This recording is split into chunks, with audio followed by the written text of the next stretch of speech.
It's time for Retrospectives, and we hope you're ready for some heart-pounding excitement in this episode of Disk-Kun Me. As we've already seen with the disk system, Nintendo was looking for a cheap and effective way to get games into the hands of consumers, and while Mario toured the Mushroom Kingdom on a cart originally, he became more accessible on a disc. In the hopes of capitalizing on the success of their masterpiece, Nintendo was quick to release a sequel to Super Mario Bros., which we later saw in the West under the title The Lost Levels, included in the Super Mario All-Stars release. Super Mario Bros. 2 is more or less the same as the first, a set of incredibly tough levels built with the original game's graphics and engine.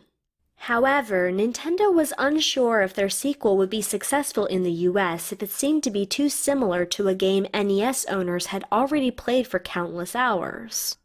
Yume Kojo Doki Doki Panic, or Dream Factory Heart-Pounding Excitement, is a collaborative game created between Nintendo and a surprising partner, Fuji Television.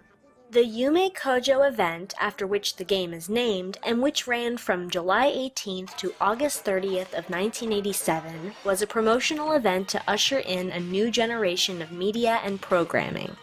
It showcased the coming fall lineup on Fuji TV's channel, and in order to help bring in the advent of video gaming, they approached Nintendo to create a game that could be worthy of the event. Starring characters created for the event, the game takes place inside of a book which tells the story of the land of Mu. The book finds its way into the hands of an Arabian family and their pet monkey Rusa. Rusa gives the book to twins named Poki and Piki. When the twins begin to fight, they end up ripping out the last page of the book, which in turn frees Mamu, known as Wart in the West, from his paper prison inside.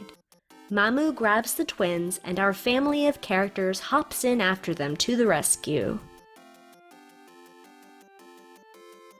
Having a fresh game that borrowed much from Super Mario Bros. And was developed and created by the same team of Shigeru Miyamoto and Takashi Tezuka, it was a no-brainer to rebrand it and set it up as a proper sequel, what we in the West now know as Super Mario Bros. 2.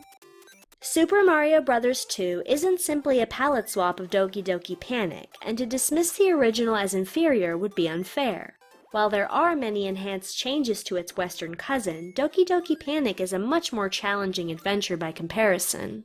In the original, players must clear the game as all 4 characters before seeing the true ending, rather than simply selecting a character per stage as a means to traverse different areas.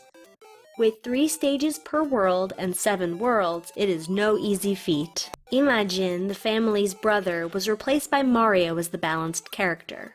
Mama, with her ability to jump higher and lightly hover, was replaced by Luigi. The sister, Lena, who floats when players hold down the jump button, was replaced by Peach and her flowing skirt. Finally, Papa was swapped with Toad as the strongest and fastest character in the game. The whole story of Mu is replaced with Mario having a dream about a world called Subcon, but the premise remains the same. Mario and friends must defeat Wart to restore order to Subcon and save its people.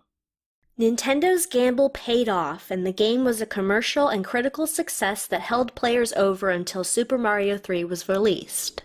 Japan would see the game return to the East under the title Super Mario USA, and it has since been included in Super Mario All-Stars Japanese cart and on Virtual Console.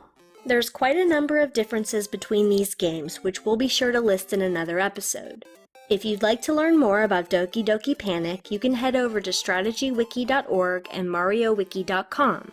As always, Dr. Sparkle at Crontendo covers some good details on the game, but the gaming historian does a remarkable telling of the history of Super Mario Bros. 2 in the West as well. Be sure to check in with us again to learn more about Doki Doki Panic, as well as other Nintendo favorites, on the next episode of Retrospectives, Disk-Kun Me.